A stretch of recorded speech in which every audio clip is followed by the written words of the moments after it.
Η αλήθεια πρέπει να λέγεται για να μην γίνονται άλλες μαλακίες. Για παράδειγμα, ο φασισμός.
Ο φασισμός, είπε κάποτε ο Φράνκλιν Ρούσβελτ, έρχεται όταν τα ιδιωτικά συμφέροντα γίνουν πιο ισχυρά από μια δημοκρατική κυβέρνηση. When Washington, recovering from the staggering blow of Pearl Harbor, realized how effective had been the long-established espionage machines of Germany and Japan, from the White House came orders that the United States, too, must have eyes and ears within enemy countries. Immediately, the nation commenced, for the first time in its history, to recruit a secret intelligence corps.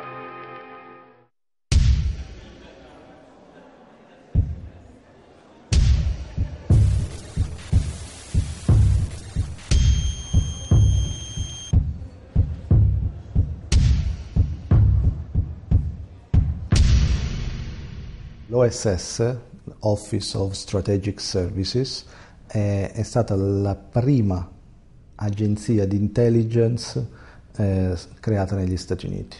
Per certi versi è l'antesignana di quella che poi sarà la CIA nel secondo dopoguerra.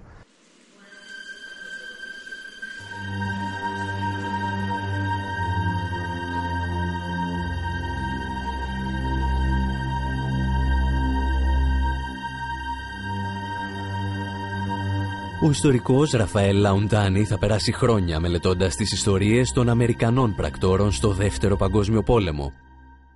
Και εκεί κάνει μια απροσδόκητη ανακάλυψη.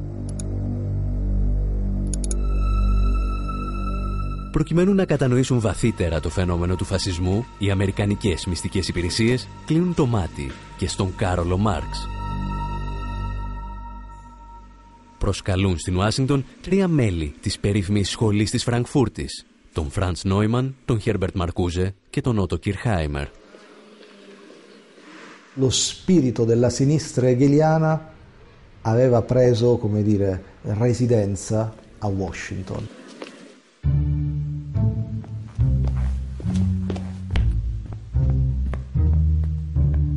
Però quando noi pensiamo a delle spie, no? Noi pensiamo a questa figura avventurosa che va sul campo e si nasconde e poi passa delle informazioni segrete.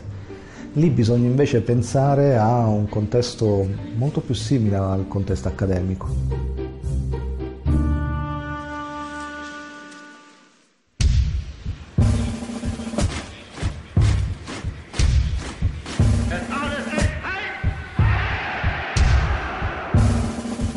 Για τα 3 μέλη της σχολής της Φραγκφούρτης, ο ναζισμός δεν είναι ένα ανεξήγητο φαινόμενο.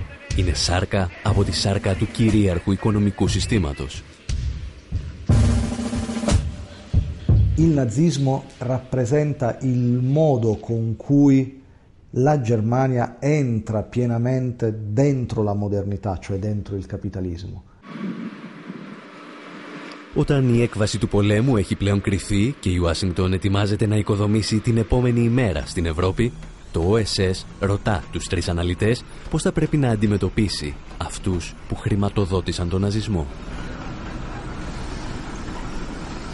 Ci sono riferimenti a una lunga lista preparata in modo particolare da Marcuse di criminali economici di guerra, cioè di un gruppo di industriali tedeschi che dal loro punto di vista andavano processati come criminali di guerra al pari dei gerarchi nazisti.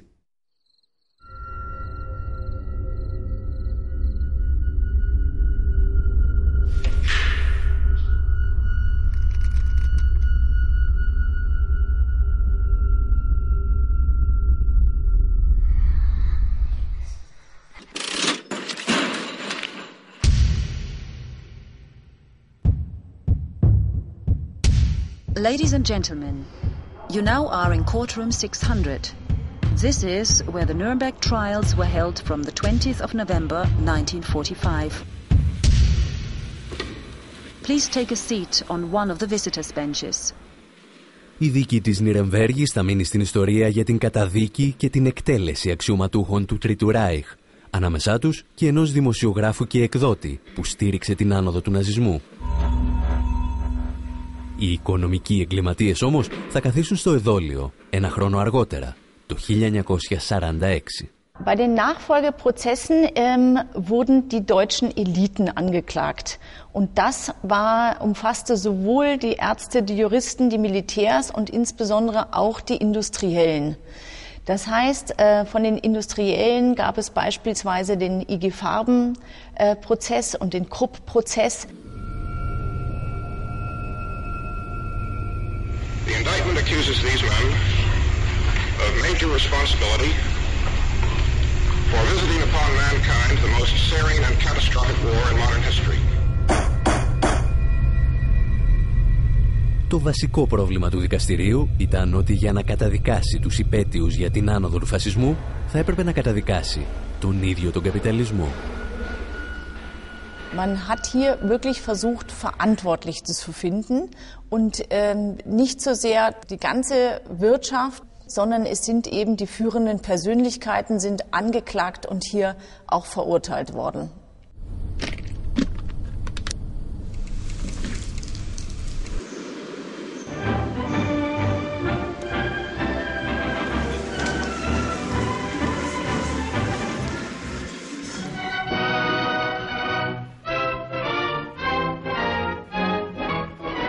John McCloy, der künftige amerikanische Hohe Kommissar für Deutschland, traf in Berlin ein. Μετά τον πόλεμο, η Ουάσιγκτον τοποθετεί ως ανώτατο επίτροπο της Γερμανίας τον τραπεζίτη John McCloy, παλιό γνώριμο του Χίτλερ και πρώην δικηγόρο της IG Farben, της εταιρείας που κατασκεύαζε τα χημικά των θαλάμων αερίων, πριν διασπαστεί στην Bayer, την Agfa και την BASF. Και ο McCloy αρχίζει να απελευθερώνει τους βιομήχανους που υποστήριξαν τον Χίτλερ. Krupp bekam eine Haftstrafe, die waren relativ milde und man muss sagen, dass alle Angeklagten ab 1951 eigentlich wieder freikamen.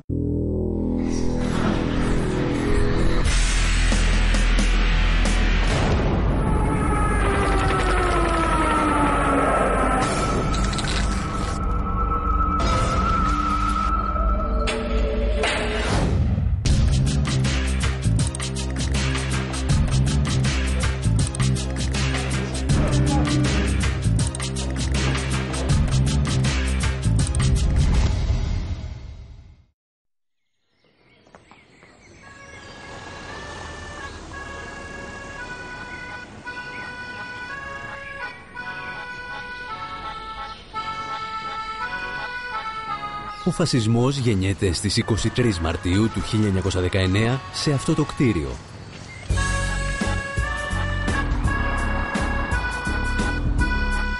Το σύνδεσμο Ιταλών βιομηχάνων στο Μιλάνο. Ο Μουσολίνι υπόσχεται να κηρύξει τον πόλεμο στον σοσιαλισμό, στους εργαζόμενους και στους μικρούς αγρότες.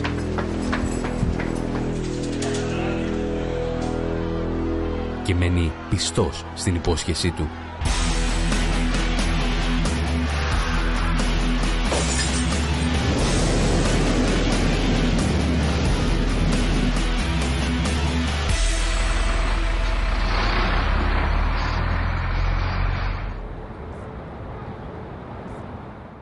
Τα τάγματα εφόδου που ελέγχει, οι μελανοχείτονες, χρηματοδοτούνται απευθείας από βιομήχανους και μεγαλογεωκτήμονες. Χτυπούν τις απεργίες και τις καταλήψεις σε εργοστάσια όπως αυτό της Αλφα Ρωμαίο. Και οι ιδιοκτήτες αυτών των εργοστασίων δεν θα ξεχάσουν ποτέ το χρέος τους.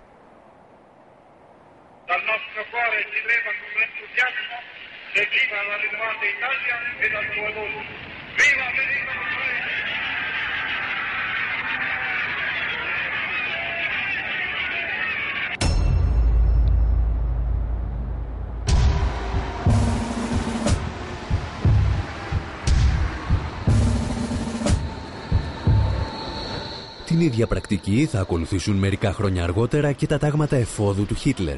Αυτή τη φορά για λογαριασμό των Γερμανών βιομηχάνων. Sofern die Profite sozusagen gesichert werden können, ist ihnen jede Regierung recht. Aber das Angebot der politischen Macht, was Hitler unterbreitete, war sozusagen die radikale Vernichtung der Arbeiterorganisationen.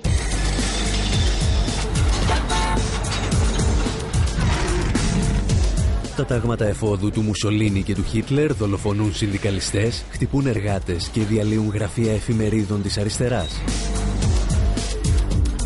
Η αστυνομία παρακολουθεί άλλοτε από απόσταση και άλλοτε συμμετέχει στις επιθέσεις. Πάντα με την ανοχή του δικαστικού σώματος.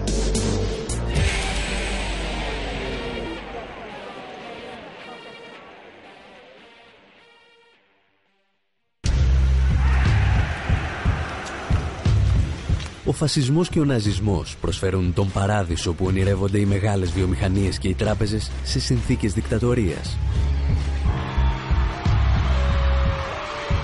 Η δημοκρατία όμως δεν πεθαίνει στα χέρια του Μουσολίνι και του Χίτλερ. Πολύ πριν έρθουν αυτοί στην εξουσία, ήταν κλινικά νεκροί. Demokratie kommt von Demos und Kratos. Demos, das ist ein Teil des Volkes. Also in Athen nach dem Stadtbezirk, und Kratos ist die Herrschaft. Heißt also Volksherrschaft. Aber das Volk hat nie geherrscht. Auch nicht in der Weimarer Republik. Προκειμένου να νομιμοποιήσει την παρουσία του Μουσολίνι και του Χίτλερ, το πολιτικό κατεστημένο τους τοποθετεί αρχικά σε μεγάλους κυβερνητικούς συνασπισμούς.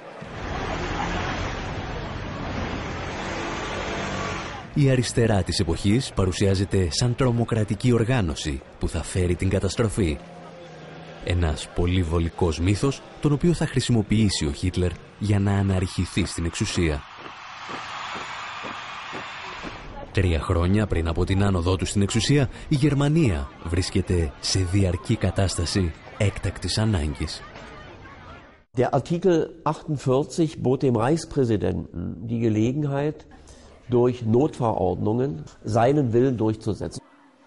Es war quasi eine Präsidialdiktatur. Es regierte quasi der Reichspräsident, in Wahrheit natürlich der Reichskanzler, und das Parlament wurde auch kaum noch zur Sitzung einberufen.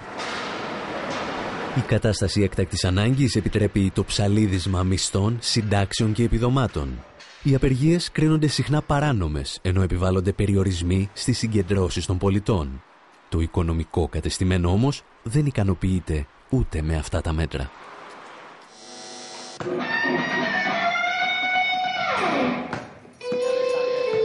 Ωραία, χαμήλωσε το τότε.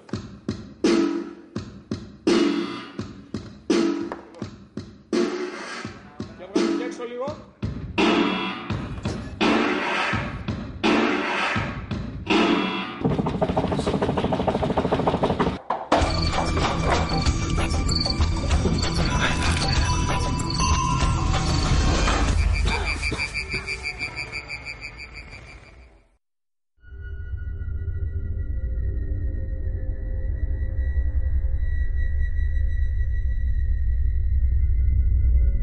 Ένας από τους μύθους που ακολουθεί τον Μουσολίνι και τον Χίτλερ είναι ότι κατέλαβαν την εξουσία δια της βίας, φέρνοντας τους πολιτικούς και τους μεγάλους επιχειρηματίες πρωτετελεσμένων γεγονότων.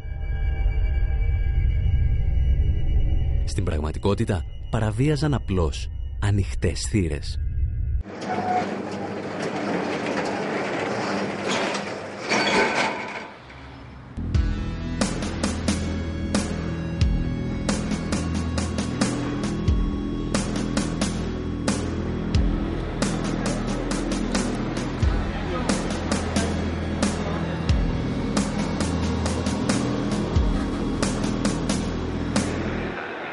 Ο Ιταλικός φασισμός στηρίζει το μύθο του στη λεγόμενη πορεία προς τη Ρώμη. Δεκάδες χιλιάδες μελανοχίτονες υποτίθεται ότι θα προήλαβναν προς την Ιταλική πρωτεύουσα, σκορπώντας τον τρόμο στο πολιτικό κατεστημένο. Μία από τις μεγαλύτερες μπλόφες της σύγχρονης ιστορίας.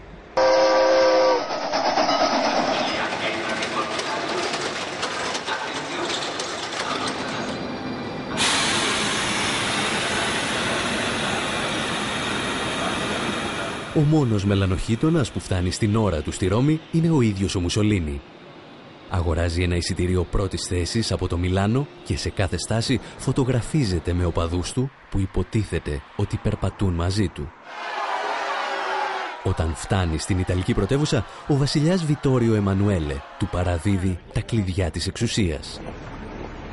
Γιατί αυτό είχαν συμφωνήσει οι βιομήχανοι της Βόρειας Ιταλίας.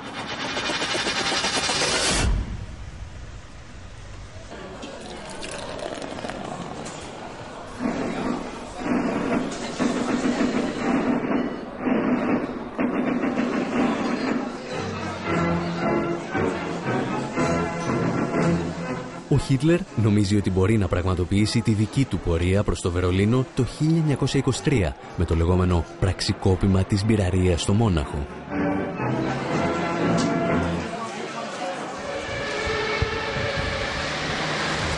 Δεν είχε καταλάβει ακόμη ότι κανένας φασίστας δεν ήρθε στην εξουσία εάν δεν είχε λάβει το πράσινο φως των μεγάλων επιχειρηματιών της εποχής του.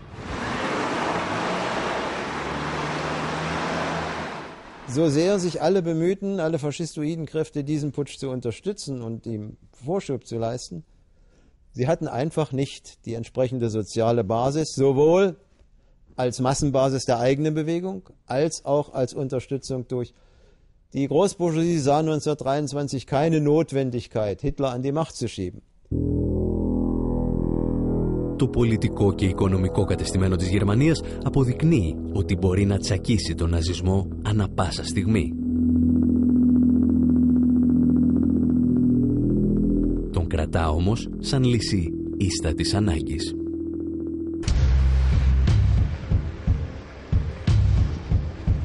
Ο Χίτλερ μαθαίνει από το πάθημά του. Μία δεκαετία αργότερα, μιλώντας στη λέσχη Γερμανών βιομηχάνων του Ντίσελντορφ, υπόσχεται και αυτός έναν παράδεισο για τις μεγάλες βιομηχανίες και μία κόλαση για τους εργαζόμενους.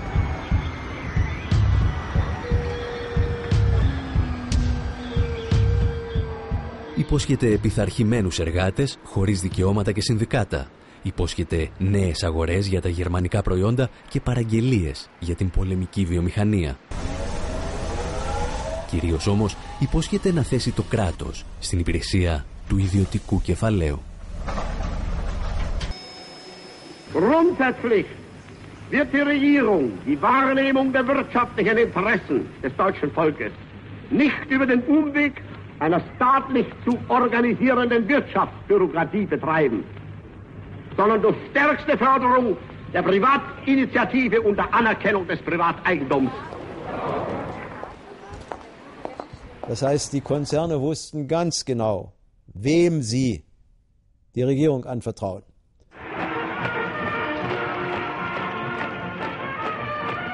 Για τους μεγαλογεωκτήμονες και τη βαριά βιομηχανία της Ιταλίας και της Γερμανίας, ο Μουσολίνι και ο Χίτλερ δεν αποτελούν την καλύτερη δυνατή λύση. Το καπιταλιστικό σύστημα όμως βρίσκεται αντιμέτωπο με την μεγαλύτερη κρίση της ιστορίας του και το παραδοσιακό πολιτικό κατεστημένο δεν μπορεί πλέον να προστατέψει τα συμφέροντά του. Es blieb nur eines übrig, man brauchte eine möglichst erfolgreiche Massenbewegung von rechts, um die Massenbewegungen von links bekämpfen zu können. Vielleicht wird Malko der Ihne sein, der es mir nicht verzeihen kann, dass ich die marxistischen Parteien vernichtete. Aber mein Freund, ich habe die anderen genauso vernichtet. Ο Χίτλερ παίρνει τελικά το πράσινο φως να κυβερνήσει και από τα κόμματα του λεγόμενου πολιτικού κέντρου, τα οποία στη συνέχεια θα συνθλίψει. Am 20. Februar trifft er sich mit Spitzen der deutschen Großindustrie, der Großagrarier und vor allen Dingen der Banken. Und er sagt ihnen, was Sache ist. Es soll in den nächsten 1000 Jahren in Deutschland kein demokratisches, kein parlamentarisches Regime mehr geben. Die Organisationen der Arbeiterklasse sollen zerschlagen werden. Es wird nie wieder Marxismus geben. Und anschließend bittet der Herr Bankier Schacht zur Kasse.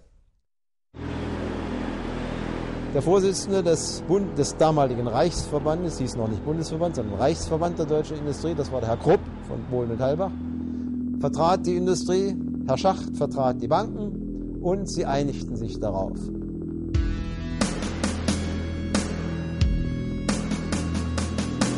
Wir haben jedenfalls auf dem Höhepunkt der Krise, die liegt also im Spätsommer, Frühherbst 1932, eine sogenannte Industrielleneingabe, das heißt Großindustrielle und Großagrarier schreiben an den Reichspräsidenten Hindenburg, er möge den Führer der größten Partei, Adolf Hitler, mit der Regierung beauftragen.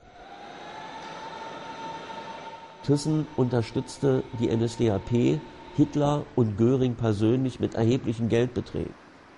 Das Ganze hatte zum Teil etwas merkwürdige Formen angenommen. Zum Beispiel war es so, dass Hermann Göring Bargeld abholte, gelegentlich in den Casinos der thyssenschen schwerindustriellen Werke. Da wurde im Koffer Bargeld übergeben. Andere haben auch gespendet, auch die IG Farben. Es gab sozusagen einen nicht versiegenden, manchmal größeren, manchmal geringfügigeren, aber doch kontinuierlichen Strom seit 1930 in die Kassen der NSDAP.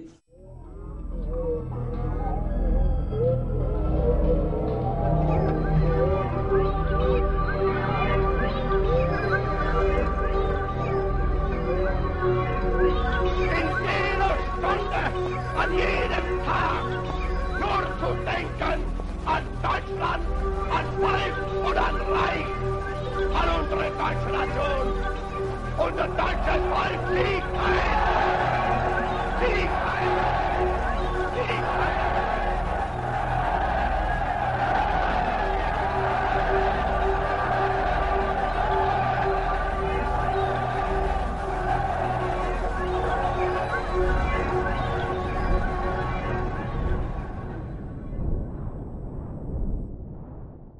Dieses sogenannte System der industriellen Selbstverwaltung war sozusagen die reine Diktatur der deutschen Monopolbourgeoisie im Rahmen des Faschismus.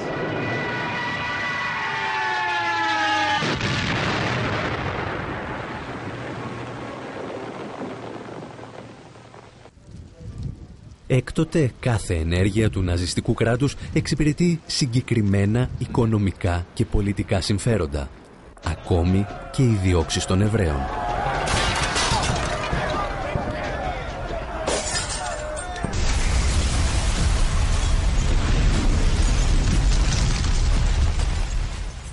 Η Γερμανία έχει έναν ισχυρό χώρο μικρομεσαίων και ένα σημαντικό τμήμα αυτού του χώρου είναι εβραϊκό. Λοιπόν, η καταστροφή αυτών των Εβραίων επιτρέπει στη Γερμανία να γίνει προς το τέλος της δεκαετίας του 30 επί ναζισμού πρωτοπόρος, τι να σας πω, σε αυτό που σήμερα γνωρίζουμε ως μεγάλα καταστήματα. Το ρατσιστικό πογκρόμ έχει και οικονομικούς στόχους και οικονομικό πρόσημο και φυσικά και πολιτικούς. Ποιος φταίει για την ανεργία? Ο αποδιοπομπαίος τράγος, οι Εβραίοι, οι οποίοι παίρνουν τις δουλειές, οι οποίοι κάνουν, οι οποίοι δείχνουν. Οικονομικά και πολιτικά συμφέροντα όμως κρύβονται και στα στρατόπεδα συγκέντρωσης, τις ειδικές οικονομικές ζώνες της εποχής.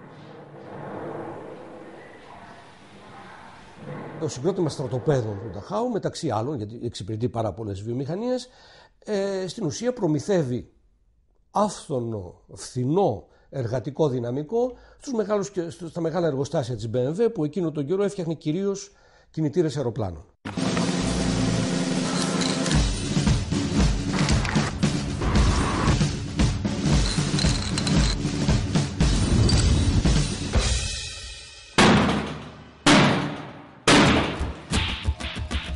Στους καιρούς της πιο σκληρής καταπίεσης γίνεται πολύς λόγος για τα μεγάλα και τα υψηλά. Χρειάζεται θάρρος να μιλάς σε τέτοιους καιρούς για πράγματα χαμηλά και φθηνά, όπως το φαγητό και η δουλειά.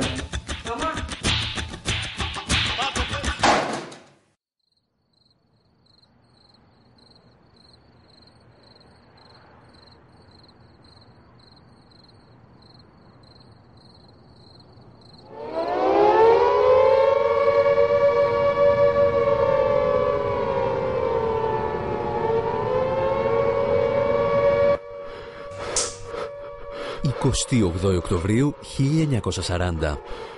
Ένας νεαρός επιχειρηματίας ξυπνά στις 5:30 τα ξημερώματα από τις πολεμικές σιρήνες. Η φασιστική Ιταλία επιτίθεται στην Ελλάδα.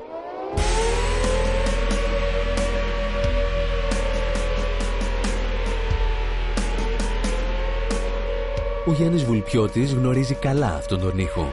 Είναι οι σιρήνες που ο ίδιος έχει πουλήσει στην ελληνική κυβέρνηση. Ναι, αυτές οι σιρήνες απλώς ήταν τη Siemens και τον ήχο τον ήξερε και κατάλαβα τι γινότανε. Ο Γιάννης Βουλπιώτης υπήρξε γαμπρός του Siemens, αλλά ταυτόχρονα υπήρξε μεγαλοστέλεχος σε αυτό το μεγάλο γερμανικό συγκρότημα. Αυτός ο χώρος που βρισκόμαστε ήταν το σπίτι του πατέρα μου και της μητέρας μου, τη Βασιλής Σοφίας. Είχε την πρεσβεία τη γερμανική, ήταν το σπίτι του Γιώργου Παπανδρέου, ακριβώς απέναντι, που ζούσε με την Κιβέλη, και μάλιστα από εδώ το βράδυ στις 2 η ώρα το πρωί έμαθε ότι επρόκειτο να τον συλλάβουνε και βγήκε και πήγε απέναντι και τον ειδοποίησε τον Παπανδρέου και έτσι την επόμενη μέρα μπόρεσαν και τον φυγάδευσαν.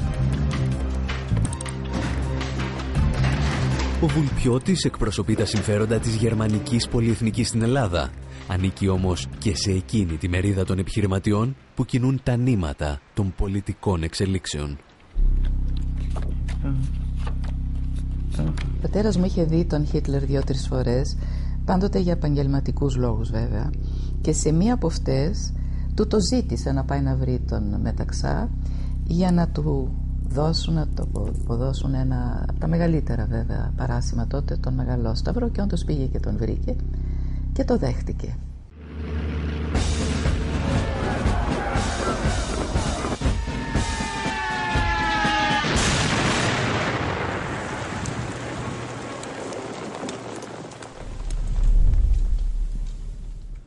Καθώς η Γερμανία επιχειρεί να καταλάβει ολόκληρη την Ευρώπη, στις κατεχόμενες χώρες οι μεγάλοι επιχειρηματίες καλούνται να αποφασίσουν αν θα συνεργαστούν με το ναζιστικό καθεστώς. Και η απάντησή τους είναι σχεδόν πάντα η ίδια. Η γοητεία που ασκεί ο ναζισμός σε επιφανείς επιχειρηματίες εκτός Γερμανίας είναι περίπου έρωτας. Στο Παρίσι υπάρχουν κεντρικά πρόσωπα της οικονομίας της Γαλλίας που πίνουν νερό στο όνομα του ναζισμού. Η πιο διάσημα από αυτούς είναι η οικογένεια Ρενό.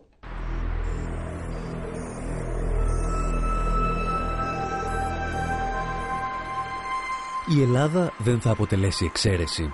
Ο ναζισμός προσφέρει στους μεγάλους επιχειρηματίες αυτό που δεν μπορούσαν να του δώσουν οι προηγούμενες κυβερνήσεις: δημόσια έργα και ένα υπάκουο εργατικό δυναμικό. Είναι μύθος να λεχθεί ότι υπάρχουν βιομηχανίες που δεν συνεργάστηκαν, αντίθετα ενδιαφέρθηκαν η παραγωγή τους να πηγαίνει για τροφοδοσία, ας πούμε, του γερμανικού στρατού ή του ιταλικού στρατού κατοχής.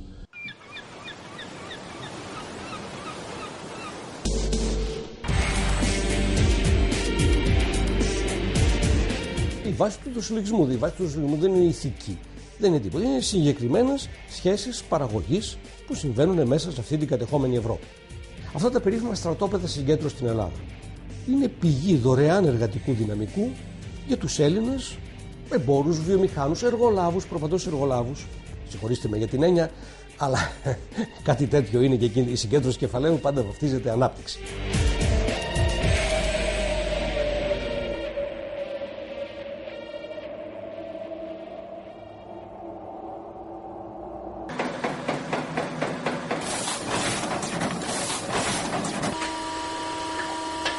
Το success story της ναζιστικής κατοχής απαιτεί όμως και την ανάλογη προώθηση από τα μέσα ενημέρωσης. Και οι μεγάλοι εκδότες είναι πάντα πρόθυμοι να συνεργαστούν. Οι Γερμανοί ήρθαν στην Αθήνα στις 27 Απριλίου του 1941. Ήρθε και μια γερμανική εταιρεία η οποία λεγόταν Mundus, ανήκε κατά 50% στο Υπουργείο Προπαγάνδας της Γερμανίας, υπό τον Γκέμπελς δηλαδή, και κατά 50% στο Υπουργείο Εξωτερικών του υπό το Ρίμπεντροπ.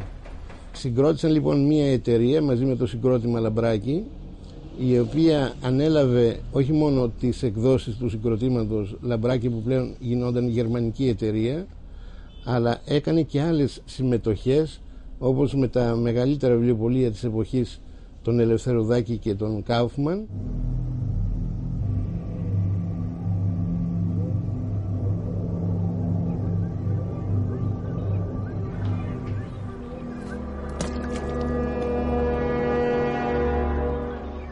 Όταν είναι πλέον σαφές ότι οι Γερμανοί θα χάσουν τον πόλεμο, οι συνεργάτες των Ναζί γνωρίζουν ότι θα βρεθούν αντιμέτωποι με τα απελευθερωτικά κινήματα που πολέμησαν τον φασισμό.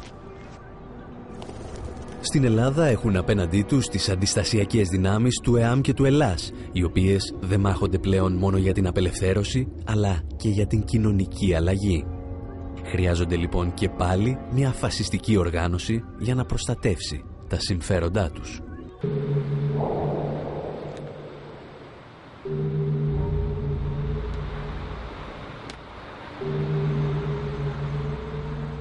Η πρώτη μαζική φασιστική οργάνωση στην Ελλάδα είναι τα τάγματα ασφαλείας, που δίνουν όρκο στο Χίτλερ, που χρησιμοποιούνται επικουρικά στις δυνάμεις κατοχής.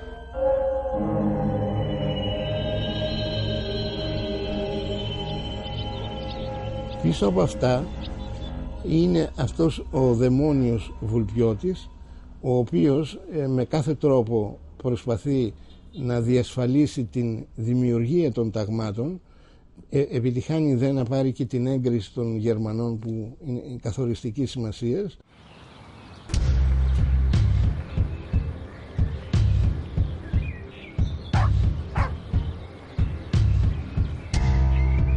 Στον στρατιωτικό ακόλουθο, με τον οποίο είχαν και μια φιλική σχέση, τον Κλέμ φον Χόχενμπεργκ, μάλιστα είχαν πάει εδώ στον Βασιλικό Κήπο και του έδειξε τους τσολιάδες της φρουράς.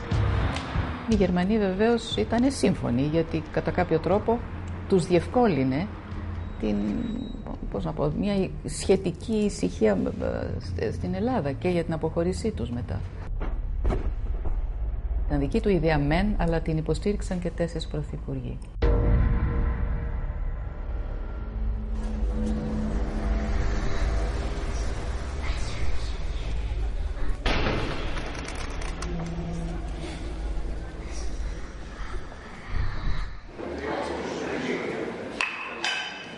Ο Βουλπιώτης χρηματοδοτεί τους λεγόμενους Γερμανοτσολιάδες και με τη δική του περιουσία. Ζητά όμως και τη βοήθεια εύπορων επιχειρηματιών. Και μαυραγορείτες γνωστοί, τους οποίους πήγε και ενόχλησε ο πατέρας μου και πήρε χρήματα. Ήταν οι άνθρωποι που τυχαίνει εκείνα τα χρόνια και να έχουν πλουτίσει ή να έχουν και χρήματα και να θέλουν να διασώσουν τις περιουσίες τους. Θεωρούσα ότι δεν υπήρχε άλλη λύση. Είναι βέβαιο ότι αν δεν υπήρχαν τα τάγματα, η Ελλάδα θα είχε γίνει κομμουνιστική. Καλός ή κακός. Δεν πρέπει να σκύβεις τους ισχυρούς, δεν πρέπει να εξαπατάς τους αδύναμους. Είναι πολύ δύσκολο να μην σκύβεις τους ισχυρούς και φυσικά είναι πολύ κερδοφόρο να εξαπατάς τους αδύναμους.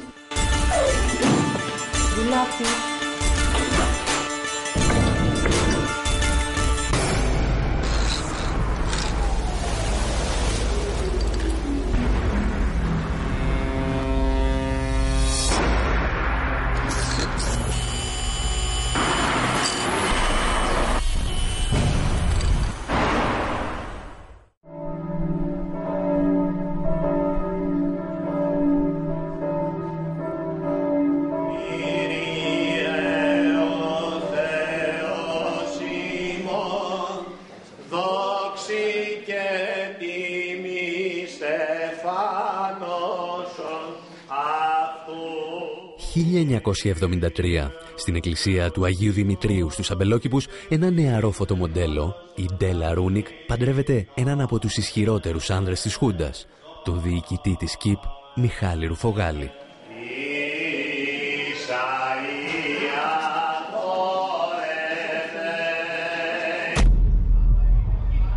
Ύστερα από χρόνια θυμάται στα απομνημονεύματά της τους ανθρώπους που κάθονταν στην πρώτη γραμμή των καλεσμένων. Ο Παύλος Βαρδινογιάννης, ο εφοπλιστής Θεοδωρακόπουλος με το γιο του Τάκη, ο Κώστας Δρακόπουλος των διελιστηρίων, ο Νίκος Ταβουλάρης των ναυπηγείων, το Ζεύγος Μποδοσάκη, ο Άγγελος Κανελόπουλος των τσιμέντων Τιτάν, ο Τόμ Πάπας, ο Γιάννης Λάτσης και πολλοί άλλοι.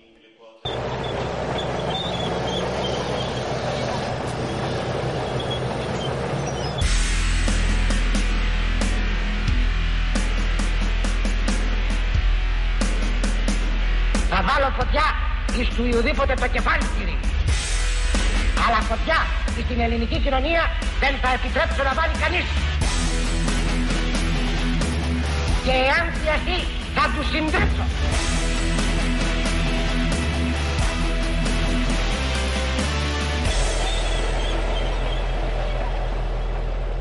Όλες αυτές οι μεγάλες οικογένειες των αρχόντων της οικονομίας ευχαρίστως συναγελάζονται και ευχαρίστως έρχονται και ευχαρίστως συζούν με αυτούς τους γραφικούς. Ο γραφικός δικτάτορας Παπαδόπουλος ζει σε μια έπαυλη που του έχει χαρίσει ο Ωνάσης, ενώ η γυναίκα του κάνει τα ψώνια της σε όλη την Ευρώπη με τις λιμουζίνες εφοπλιστών όπως ο Λάτσης. Την έχει ανάγκη η Χούντα την έγλη και οι άλλοι έχουν ανάγκη το να φτιάξουν δηληστήριο χωρίς να δώσουν λογαριασμό σε κανένα. Ή να φτιάξουν ξενοδοχείο καταπατώντας ό,τι θέλουν και δεν θέλουν. Κατά τη διάρκεια γεύματος, παρατεθέντος προς τιμήν του κυρίου Πρωθυπουργού, ο πρόεδρος της Ενώσεως Ελλήνων Εφοπλιστών, κ. Ανδρεάδης, ανέγνωσε ψήφισμα της Γενικής Συνελεύσεως της Ενώσεως, δια του οποίου ο κ. Πρωθυπουργός ανακηρύσσεται ισόβιος επίτιμος πρόεδρος της Ενώσεως, εις αναγνώριση του θερμουργού ενδιαφέροντός του δια την ελληνική εμπορική ναυτιλία. Με τη σειρά του, ο Παπαδόπουλος βραβεύει με την ελληνική σημαία εφοπλιστές όπως ο Ωνάσης, ο Γουλανδρής, ο Χανδρής και ο Νιάρχος. Σε όλους προσφέρει σχεδόν απόλυτη φοροασυλία, η οποία προκαλεί αιμορραγία στον κρατικό προϋπολογισμό. Ένα καθεστώς το οποίο καμία κυβέρνηση δεν τολμά να θίξει μέχρι και σήμερα. Για όλους τους εργαζόμενους οι μισθοί παγώνουν και οι απεργίες απαγορεύονται, ενώ οι επιχειρηματίες απολαμβάνουν σκανδαλώδη προνόμια από το δημόσιο. Μετά την περίοδο της κατοχής, η περίοδος της Χούντας είναι ακριβώς η περίοδος που το ελληνικό κεφάλαιο πετυχαίνει τη συγκέντρωση, την πρωταρχική συσσόρευση κεφαλαίου για να απογειωθεί ο καπιταλισμός. Είναι η εποχή που παρελάβουν τα μεγάλα οικονομικά συγκροτήματα, κυρίως του ελληνικού εφοπλισμού. Κυρίως του ελληνικού εφοπλισμού. Ή του πετρελαίου, της βιομηχανίας του πετρελαίου. Πώς δημιουργήθηκε όμως αυτή η νέα οικονομική ελίτ της χώρας και κυρίως γιατί είναι έτοιμη να συνεργαστεί με μια από τις πιο αιμοσταγείς δικτατορίες που γνώρισε η μεταπολεμική Ευρώπη. Μετά το τέλος της κατοχής προκύπτουν οικογένειες οι οποίες έχουν δημιουργήσει ένα μεγάλο πλούτο από τον μαυρογορητισμό πλέον που υπήρχε κατά τη διάρκεια της κατοχής.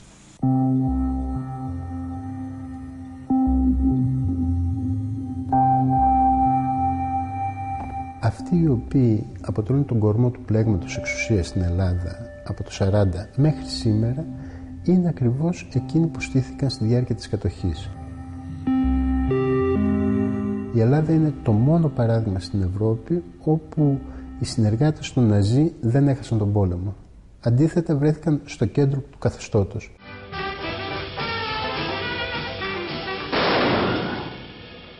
Σαν από ταινία του Θεόδωρου Αγγελόπουλου, όταν επικρατεί σχετική ευημερία, οι συνεργάτες των Ναζί και οι ταγματασφαλίτες κρύβονται μέσα στα κόμματα του λεγόμενου πολιτικού κέντρου.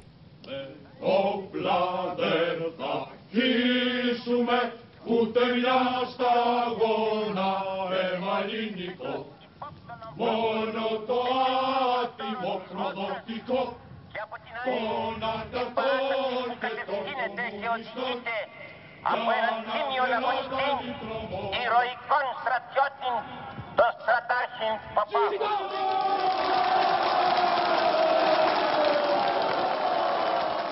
ξαναβγαίνουν όμως στο προσκήνιο όταν τους χρειάζεται το πολιτικό και οικονομικό κατεστημένο.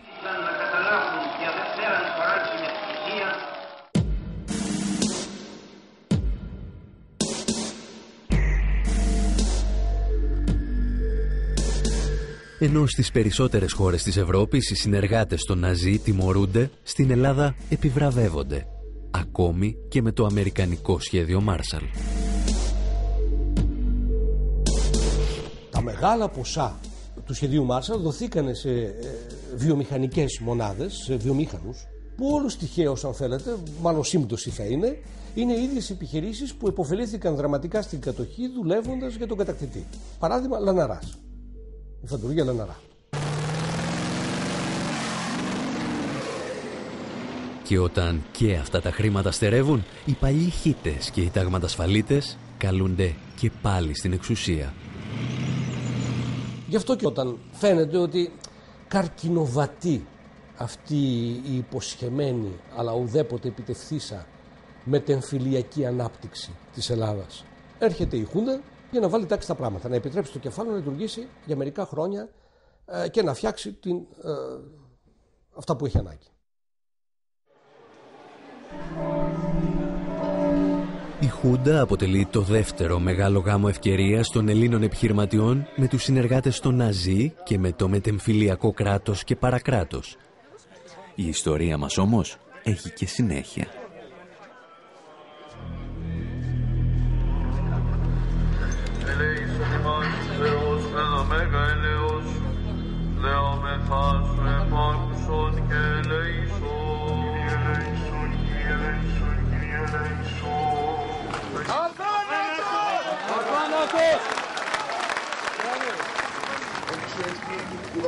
Στις αρχές του 2013, απόγονοι των δοσύλλογων της κατοχής, νοσταλγοί της Χούντας και νεοναζιστές βουλευτές αποχαιρετούν ένα δικό τους άνθρωπο.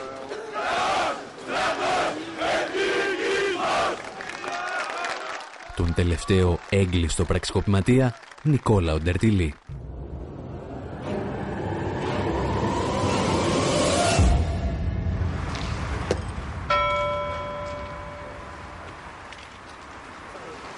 Πριν κλείσει αυτή η μαύρη σελίδα, οι τελευταίοι χουντικοί έχουν φροντίσει να σπείρουν τα άνθη του κακού στο πολιτικό σκηνικό.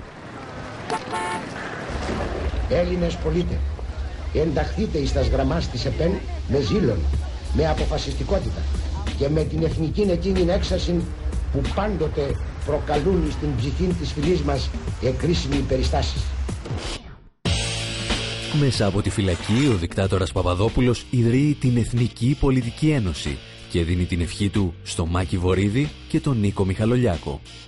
Δύο πολιτικούς που θα ξανασυναντήσουμε ύστερα από μερικές δεκαετίες. Μου λένε να ρωτήσεις τον κύριο Βορίδη, επειδή συνυπήρξε με τον κύριο Μιχαλολιάκο στα νεανικά του χρόνια στην ΕΠΕΝ και στην νεολαία της ΕΠΕΝ, να μας πει δύο λόγια για το πώς είναι τώρα να συγκρούονται και πώς βλέπει την εξέλιξη του κυρίου Μιχαλολιάκου από τότε μέχρι τώρα. Δεν συνυπήρξα ποτέ. Υπάρχει μια απόσταση... Ήσασταν πριν ή μετά? Ήμουνα μετά και υπάρχει μια απόσταση περίπου 8 μηνών. Μάλιστα. Επομένως δεν συνυπήρξαμε ποτέ.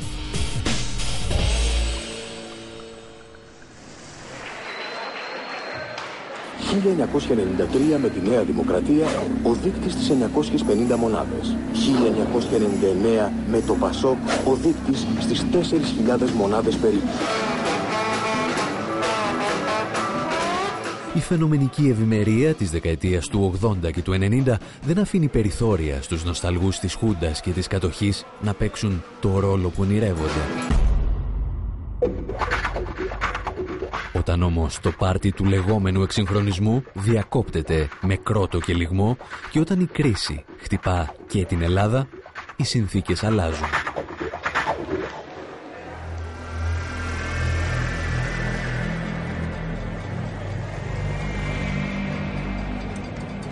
The scale of the crisis, the decline in people's average earnings, the fact that the Troika imposed conditions that would be intolerable imposed on any country on this scale produced a reaction. And the government panicked, in my opinion. στην Ελλάδα του 2013 όπως και στη Γερμανία του 1933 οι αστεί και συγκεκριμένα αυτοί που παίρνουν τις πολιτικές αποφάσεις για λογαριασμό του πλέγματος εξουσίας, χρησιμοποιώ ένα τεχνικό όρο εδώ, είναι διατεθειμένοι να παίξουν με το φασισμό. Elements of the state apparatus in Greece encourage the Golden Dawn to become more active. Who is Golden Dawn? It's an explicitly fascist organization. Νομίζω ότι μετά τη μεταπολίτευση είναι το πρώτο κίνημα που γεννιέται αυθεντικά. Το λέω αυτό επειδή είμαι Χρυσή Αυγή.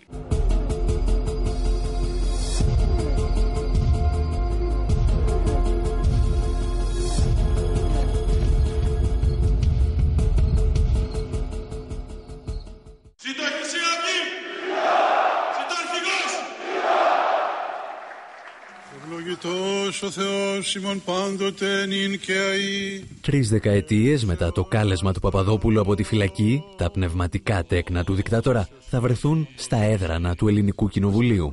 Ο Βορίδης είναι βουλευτής του κυβερνώντος κόμματος της Νέας Δημοκρατίας. Ο Μιχαλολιάκος, αρχηγός της νεοναζιστικής Χρυσής Αυγής.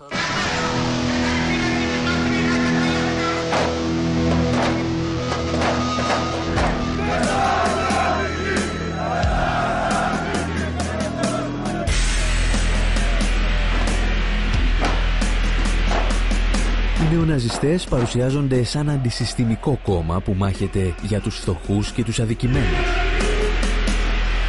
Στην πραγματικότητα λειτουργούν σαν το στρατιωτικό σκέλος του νεοφιλελευθερισμού.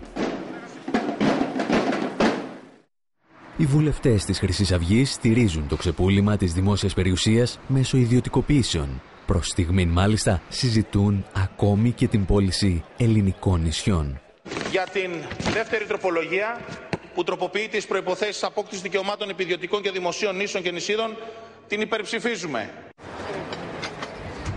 Για να σπάσει τις συλλογικές συμβάσεις, όπως ακριβώς ζητά και η Τρόικα, και για να ρίξει το βασικό μισθό, η Χρυσή Αυγή στείνει γραφεία έβρεσης εργασίας μόνο για Έλληνες, σε συνθήκες που θυμίζουν δουλεμπόριο.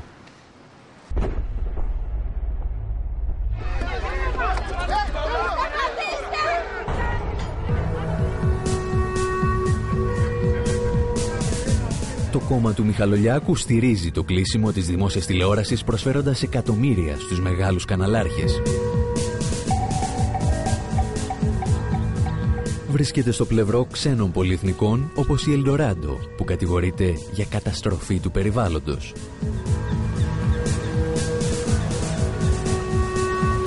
Το αγαπημένο τους θέμα όμως είναι πάντα η στήριξη των εφοπλιστών. Μέσα σε λίγους μήνες η Χρυσή Αυγή καταθέτει 140 ερωτήσεις υπέρ των συμφερόντων Ελλήνων εφοπλιστών. Ψηφίζει μάλιστα ευνοϊκές ρυθμίσεις για τα χρέη ποδοσφαιρικών ομάδων που ελέγχονται από αυτούς.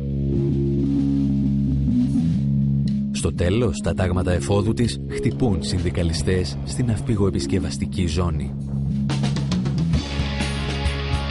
Μαζί με τους εφοπλιστές μας, γιατί από εκεί πέρα ξαναπιόμαστε. In the 80s, we had the strongest ship repair industry in the Mediterranean. Unions and the Communist Party played a very big negative role in this respect. Effectively, the repair zone was destroyed. Η ζώνη θα κινηθεί, τα καράβια θα ξαναέρθουν πίσω και οι λαακέδες του ΠΑΜΕ και του ΠΟΕ, οι οποίοι καπηλεύονται τόσα χρόνια αυτή την κατάσταση, θα εξαφανιστούν από εδώ πέρα μέσα.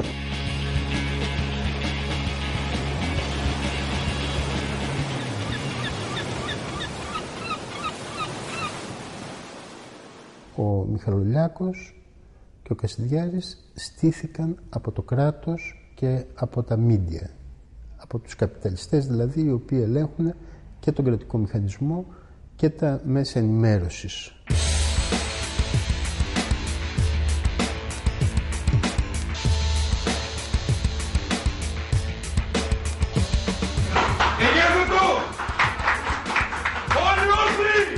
Ενώ η χώρα πάει στον Κιάδα, εμείς φέραμε τον Κιάδα εδώ. Αλλά τον άλλο Κιάδα, τον περίφημο Κιάδα του Αιγέρθητη. Είπαμε. Λίγο πιο έτσι. Το ύψος λίγο. Γεια σας τι!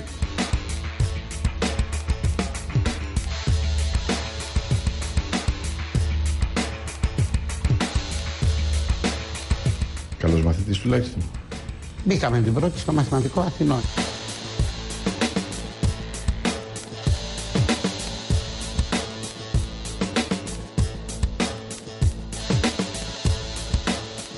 Είναι ένας νέος άνθρωπος, είναι ένα παιδί της δικής μας γενιάς. Είναι και τόσο φορτωμένο, τόσο βαρύ το πρόγραμμα που αδυνατό να ικανοποιώ μόνος μου τις προσωπικές μου ανάγκες. Δεν μπορώ να βάλω ένα πλυντήριο δηλαδή, δεν υπάρχει δυνατότητα να μαγειρεύω για μένα. Του έβγαλες πραγματικά μια πάρα πολύ νεανική και έτσι αυθόρμητη και ο λόγος ήταν πάρα πολύ.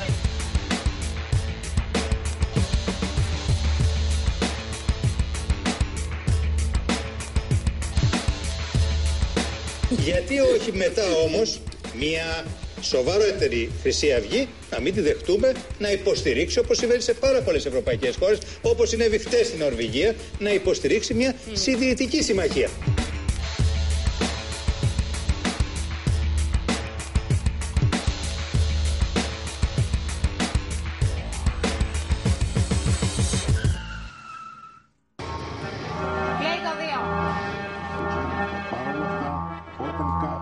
Προκειμένου να νομιμοποιήσουν την παρουσία των νεοναζιστών, τα μεγάλα μέσα ενημέρωσης τους συγκρίνουν με τη μετριοπαθή αριστερά, μέσω της θεωρίας των δύο άκρων.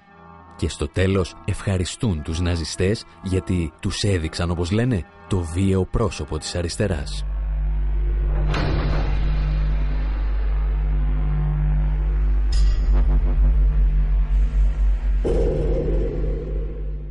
Εγώ εξοργίζομαι όταν βλέπω ότι σήμερα στηρίζουν τον φασισμό και εφημερίδες σαν αυτές του συγκροτήματος Λαμπράκη Τέος, το Βήμα και τα Νέα, που οι πρόδρομοι τους είχαν στηρίξει τον φασισμό στο Μεσοπόλεμο, και η Καθημερινή, η οποία επίσης μέχρι πολύ πρόσφατα ήταν σαφώς υπέρ της Χρυσής Αυγής.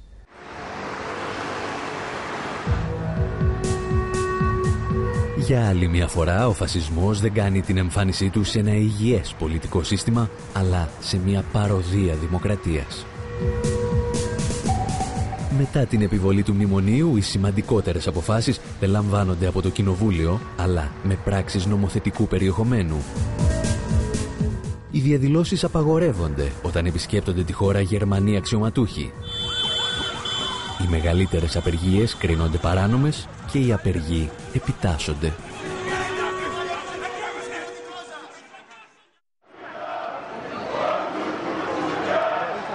Ο φασισμός δεν είναι μόνο η Χρυσή Αυγή. Ο φασισμός νικήθηκε και διαλύθηκε από τα μέτωπα που έστησαν όλοι οι λαοί του κόσμου.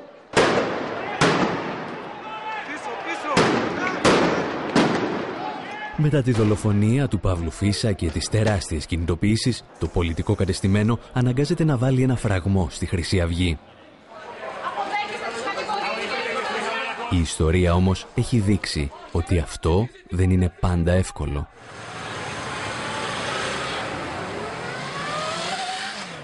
Το πρόβλημα με το φασισμό από τη σκοπιά των αστών είναι ακριβώς ότι πρόκειται για κίνημα, που σημαίνει ότι είναι ανεξέλεγκτο. Τα κείμενα δεν μπορείς να τα ξεκινάς και να τα σταματάς κατά βούληση. Και όπως καταλαβαίνουν όσοι έχουν ελάχιστη ιστορική εμπειρία, μπορούν να γίνουν και επικίνδυνα για αυτούς που τα ξεκινούν. Ενώ η προσοχή όλων ήταν στραμμένη στη Χρυσή Αυγή, τα κόμματα του πολιτικού κέντρου υιοθετούσαν την ατζέντα της. Υιοθετούσαν την εικόνα του κτήνους. Οι κυβερνήσεις του Πασόκ και της Νέας Δημοκρατίας αναζητούσαν νέους αποδιοπομπαίους τράγους και οι υπουργοί, όπως ο σοσιαλιστής Μιχάλης Χρυσοχοΐδης, έστειναν τα μεγαλύτερα στρατόπεδα συγκέντρωσης μεταναστών. Ολοκληρωμένη πολιτική ασφάλειας για τον Έλληνα πολίτη και ολοκληρωτικά πλέον να απομακρυνθούν οι λαθρομετανάστες από αυτόν εδώ τον τόπο που πλέον έχουν γίνει τύρανοι της κοινωνίας.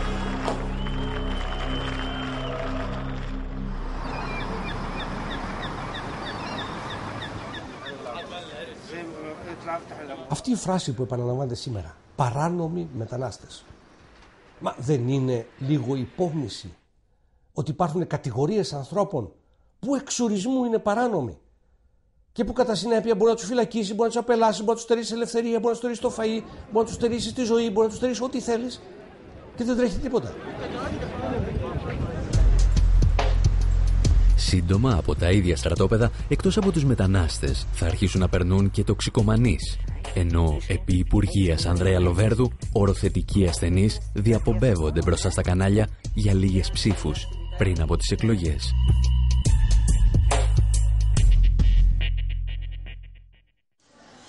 Πέρα όμως από το σταδιακό εκφασισμό του πολιτικού σκηνικού, η ίδια η οικονομική λογική, σε χώρους όπως αυτός της υγείας, ξυπνά φαντάσματα του παρελθόντος. Όταν άρχισε η κουβέντα για την ευγονική στη Γερμανία, η κουβέντα άρχισε με πάρα πολύ απλό τρόπο. Ότι για να δούμε τα οικονομικά των νοσοκομείων, τα οικονομικά του συστήματος υγείας. Υπάρχουν μερικές κατηγορίες ασθενών, οι χρόνιοι ασθενείς, οι πνευματικά ανάπηροι, τα άτομα με ειδικές ανάγκες, τα οποία κοστίζουν υπερβολικά στο σύστημα υγείας. Δεν ευρισκόμαστε ακόμη, έτσι, αλλά η συζήτηση αρχίζει και προχωράει σε αυτή την κατεύθυνση. Όταν σε ένα σύστημα υγείας και πρόνοιας αρχίζεις και συζητάς μόνο το κόστος και βάζεις το κόστος πριν από τα υπόλοιπα και βάζεις και μάλιστα και έναν υπουργό υγείας. Υπάρχει Ελλάδα του χάους, υπάρχει Ελλάδα της αναρχίας, της τρομοκρατίας, του ΣΥΡΙΖΑ και όλων αυτών των ανοήτων, υπάρχει όμως και Ελλάδα που αντιστέκεται. Ο οποίος με τις θεατρικές του δεξιότητες που διαθέτει πολύ σοβαρά πράγματα τα λέει σαν ηθοποιός κωμωδίας. Αυτό κάνει ο συγκεκριμένος σημερινός Υπουργός Υγείας. Έτσι. Λοιπόν, βλέπεις το πώς προχωράει το πράγμα. Όλα αυτά μαζί με 99 ευρώ τα λιγουρεύεστε! Τα λιγουρεύεστε! Πάρτε τα όσα προλαβαίνετε! Δεν θα τα έχουμε για άλλη εκπομπή. Να είστε όλοι καλά.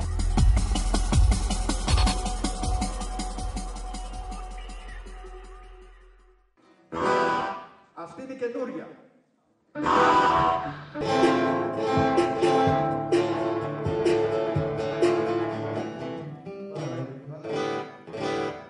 Δεν ξέρω, όχι για σένα, εγώ πρώτα.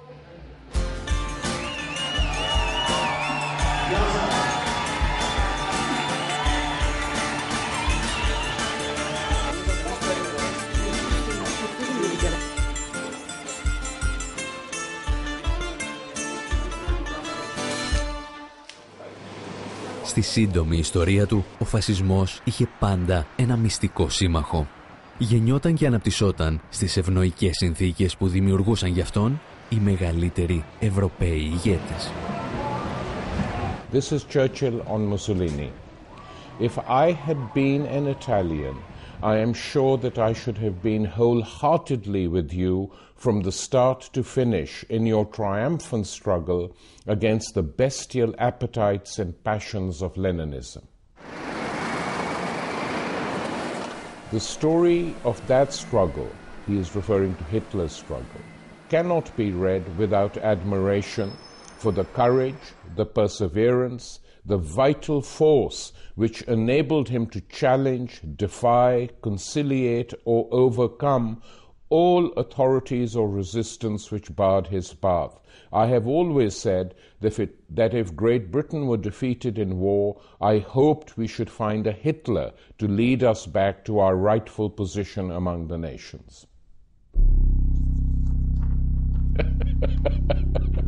It's unbelievable, isn't it?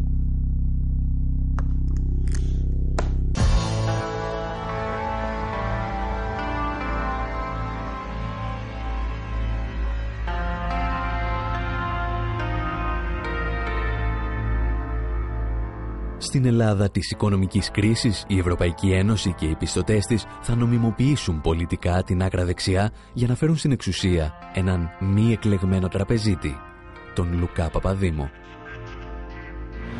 The EU earlier on Sunday gave Greece 24 hours to show how it will enact its 130 billion euro emergency funding package. I want to make a very urgent, heartfelt appeal for national and political unity in Greece. The EU demanded Greece's parties join forces to avert bankruptcy.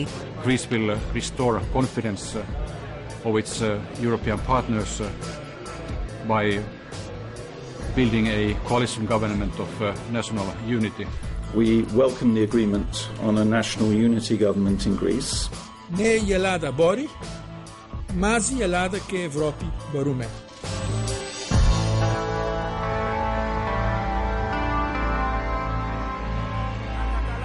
Η Ευρωπαϊκή Ένωση πιέζει για ένα μεγάλο κυβερνητικό συνασπισμό με τη συμμετοχή και του Λάος.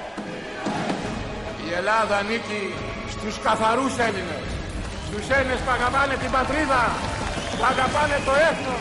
Ενός κόμματος από το οποίο πέρασαν χουντικοί, αντισημίτες, αλλά ακόμη και πολιτικοί που χόρευαν με ναζιστικά συνθήματα.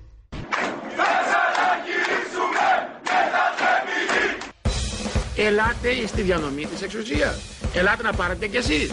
Η βρισκόμενη δεξιά της Νέας Δημοκρατίας, η Χρυσή Αυγή, η οποία έχει πρωταγωνιστές του αγώνα, η ΕΠΕΝ, η Βασιλική, οι αμετανόητοι οποίοι πιστεύουν. Αυτοί δεν χρειάζονται.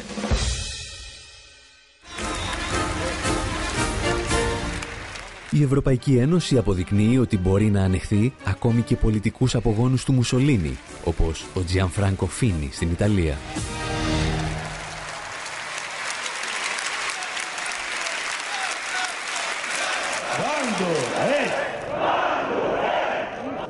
Όσο για τους εθνικοσοσιαλιστές της Ουκρανίας φιλούν το χέρι των Ευρωπαίων αξιωματούχων που τους άνοιξαν το δρόμο προς την εξουσία.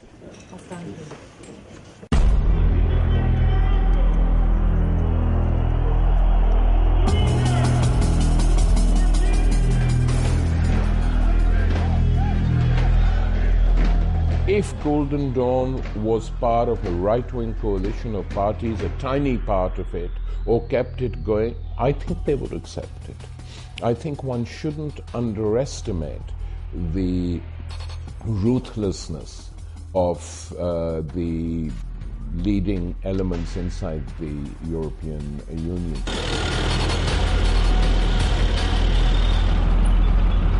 Είπαμε ότι είναι πολύ λίγα χρόνια από την κατοχή στη Χούντα.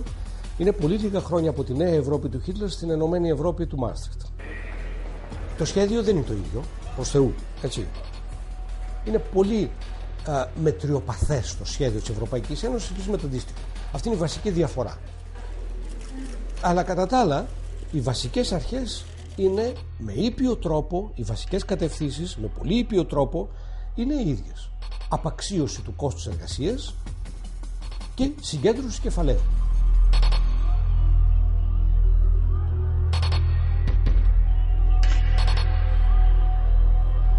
Ich mache Ihnen eine schöne Losung.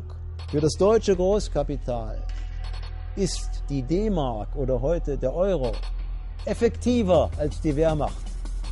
Der Euro muss Griechenland nicht besetzen, um es zu unterjochen. Die Wehrmacht musste es.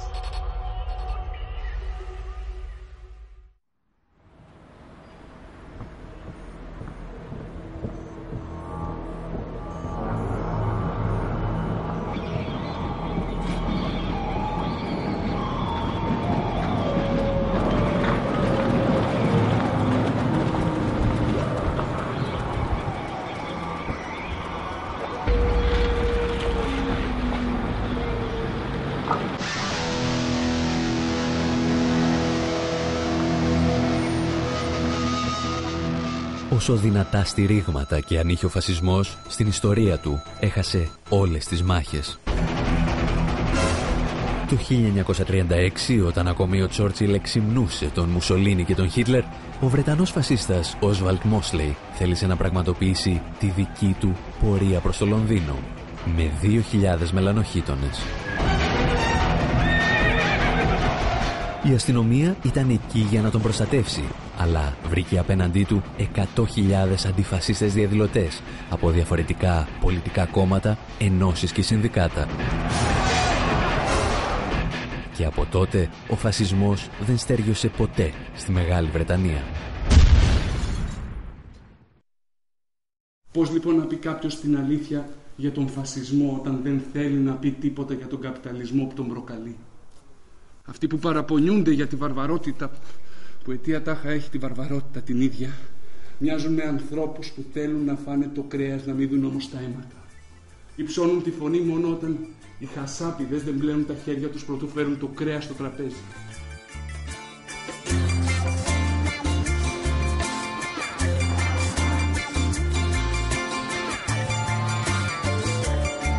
Πίσω από κάθε φασισμό, είπε κάποτε ο Βάλτερ Μπένιαμιν, κρύβεται μια αποτυχημένη επανάσταση. Όσο πιο γρήγορα λοιπόν αποφάσιζαν ορισμένοι να τσακίσουν τον φασισμό και κυρίως όσο πιο δυνατό ήταν το όραμά τους για μια διαφορετική κοινωνία, τόσο πιο ταπεινωτική ήταν η ήττα του. Έγινε ο κόσμος μια μεγάλη φυλακή κι εγώ ψάχνω έναν τρόπο τα δεσμά να σπάσω. Έχω ένα μέρος που με περιμένει εκεί. Σε μια πολύ ψηλή κορφή πρέπει να φτάσω. Γι' αυτά πλώνω ξανά πολύ ψηλά τα δυο μου χέρια για να κλέψω λίγο φως από τα λάβερα αστέρια. Δεν αντέχω εδώ κάτω και κοντεύει να με πρίξει των ανθρώπων η μιζέρια τόσο όσο και θλίψη δεν αντέχω.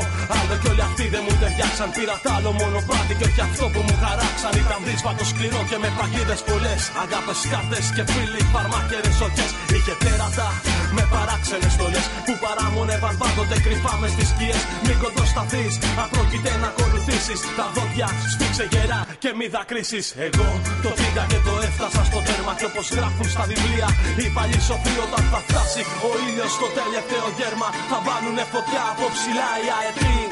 Για όσους με πρόδωσαν με πίσω μαχαιριές, θέλω να ξέρουν ότι σιγάνι κάψου. Και για αυτές τις αγάπες τις παλιές θέλω να ξέρουν ότι σιγάνι κάψου. Κι όσοι μ' απείλησαν με πύρινα δεσμά θέλω να ξέρουν ότι σιγάνι φοβηθώ.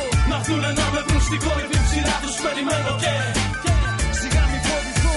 Μου είπα να μην κάνω όνειρα τρελά, να μην τολμήσω να κοιτάξω τα αστέρια.